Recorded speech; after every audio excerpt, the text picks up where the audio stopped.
Nancy stood in the middle of the courtroom, her hand trembling as she reached for the adoption papers.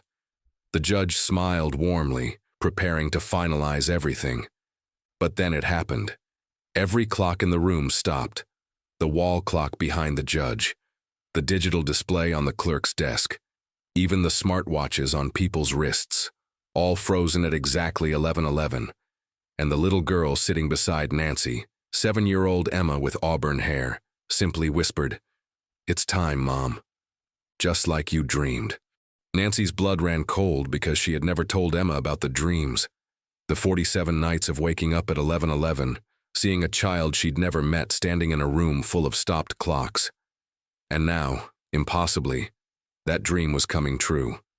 If you're loving this story already, hit that like button and subscribe to hear more incredible tales. And tell us in the comments, where are you watching from? 6 months earlier, Nancy Whitmore had been living a completely different life. At 34, she was a successful attorney, with everything she thought she wanted. Everything except the family she'd always dreamed of having. When her mother passed away unexpectedly that spring, something inside Nancy shifted. But worse than the grief were the dreams. They started the night after her mother's funeral. Nancy would find herself standing in a vast room with white walls. Hundreds of clocks hung everywhere, ticking in perfect unison. And in the center stood a little girl with auburn hair, her back turned, wearing a yellow dress. Nancy would call out, but before the girl could turn around, every single clock would stop. The silence was deafening. Then Nancy would wake up gasping, her alarm clock displaying 11:11. It happened 47 nights in a row. Her best friend Violet Hartman grew concerned and convinced Nancy to see Dr. Marcus Chen, a trauma therapist. "The number 11:11 represents your anxiety about time running out," he explained gently. "Your mother's death has reminded you of unfulfilled desires. Perhaps the desire to become a mother yourself." Nancy tried everything to stop the dreams. Nothing worked. Then came the Tuesday that changed everything. Lost in thought while driving, Nancy found herself on an unfamiliar street. There it was, Willowbrook Children's Home. Something pulled at her, an invisible thread tugging at her heart. Before she could talk herself out of it, she was walking through the front doors. The director, Patricia Reeves, gave her a tour. They reached a quiet hallway lined with children's artwork, and Nancy stopped breathing. There, among cheerful paintings, was a drawing of clocks, dozens of them, all showing 11:11. "That's Emma's," Patricia said softly. "She draws clocks constantly. We've never understood why." They found Emma in the art room, sitting alone at a small table. She was 7 years old with auburn hair that fell in waves past her shoulders. She wore a yellow cardigan over a white dress, the exact shade of yellow from Nancy's dreams. When their eyes met, Nancy felt the world tilt. Time seemed to slow, to stretch, to bend around them.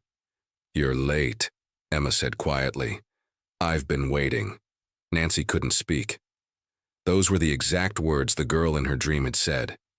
Patricia looked confused, but Emma kept staring at Nancy. 47 days. "You took 47 days to find me." The social worker, James Kellerman, told Nancy what they knew. Emma had been found 4 years ago at a train station, wandering alone at night. She was approximately 3 years old. No family ever came forward. 12 families had considered adopting Emma, but none followed through. They all said there was something unsettling about her, James explained. "She draws those clocks obsessively, and she says things that don't make sense." Nancy came back every day. On the 5th visit, Emma handed Nancy a drawing that made her heart stop. It was a woman with dark hair and kind eyes, wearing a business suit. "That's you," Emma said simply. "I drew it when I was 5, before I knew your name." Nancy started the adoption paperwork. 3 weeks into the process, something happened she couldn't explain. Every clock in her apartment stopped at 11:11.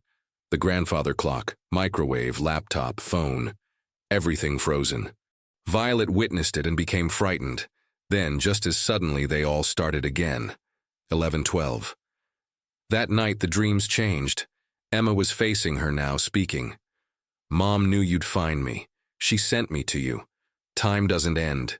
It just changes shape." Those last words hit Nancy like a punch. They were her mother's words, something her mother used to say when Nancy was small and afraid. Nancy had never told anyone about that saying. So how did Emma know it? The question haunted Nancy until she hired private investigator Denise Carmichael. 2 weeks later, Denise called with shocking news. Emma was found on March 15th, 4 years ago at 11:11 p.m. She was wearing a bracelet with initials engraved on it. Denise slid a photograph across the desk. 2 letters, E.W. Nancy's vision blurred, E.W. Eleanor Whitmore. The name carved on a tiny headstone in a cemetery, her twin sister who didn't survive birth. Nancy drove to her estranged father's house needing answers. Robert Whitmore told her the story. You had a twin, Eleanor. She didn't survive the birth. Your mother never recovered from losing her.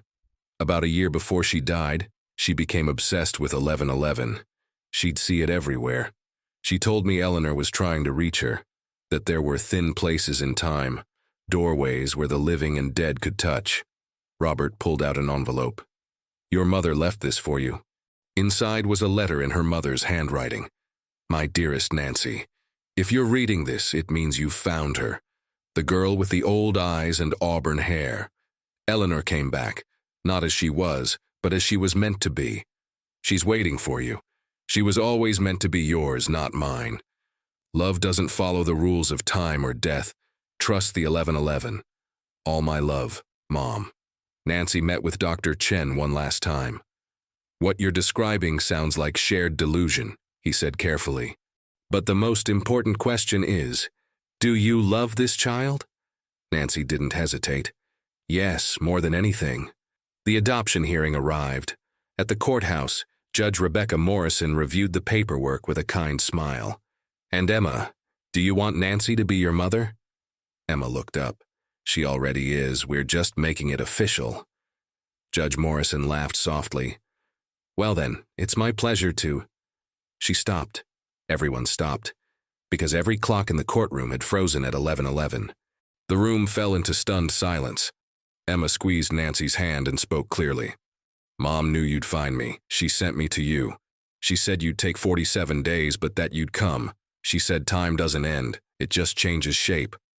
And love is the shape it takes. Judge Morrison stared at Emma with wonder. Then, as suddenly as they'd stopped, the clock started again. 11:12. The judge blinked, looked down at her papers, then back at them. By the power vested in me, I hereby grant this adoption. Nancy Whitmore, Emma is now legally your daughter. The gavel came down. Nancy pulled Emma into her arms, sobbing. We found each other. 6 months passed like a beautiful dream. Emma thrived, filled Nancy's life with light and laughter. The dream stopped. One Saturday, Nancy found a photograph at the bottom of Emma's belongings, security footage from the train station. In the background stood a woman who looked exactly like her mother. Emma, do you remember the night they found you? Nancy asked. Emma nodded. A nice lady brought me there. She said my mom would come eventually. Her name was Eleanor. Nancy felt healing tears. There were things in this world that couldn't be explained. Thin places where time bent and love transcended death. She didn't need to understand it. She just needed to accept it. That evening, tucking Emma into bed, Emma smiled. Some people say time is a circle. Maybe love is too. Maybe we keep finding each other over and over, forever. As Nancy walked down the hallway, the grandfather clock flickered to 11:11 for just one heartbeat, then moved forward. Nancy smiled. Thank you, Mom. In the end, what mattered was that a lost child was found. A woman who'd been incomplete was now whole. Love was stronger than time, deeper than death. Love found a way home. If this story touched your heart, share it with someone who needs to hear it today. Subscribe for more incredible stories, and let us know what time it is where you are right now.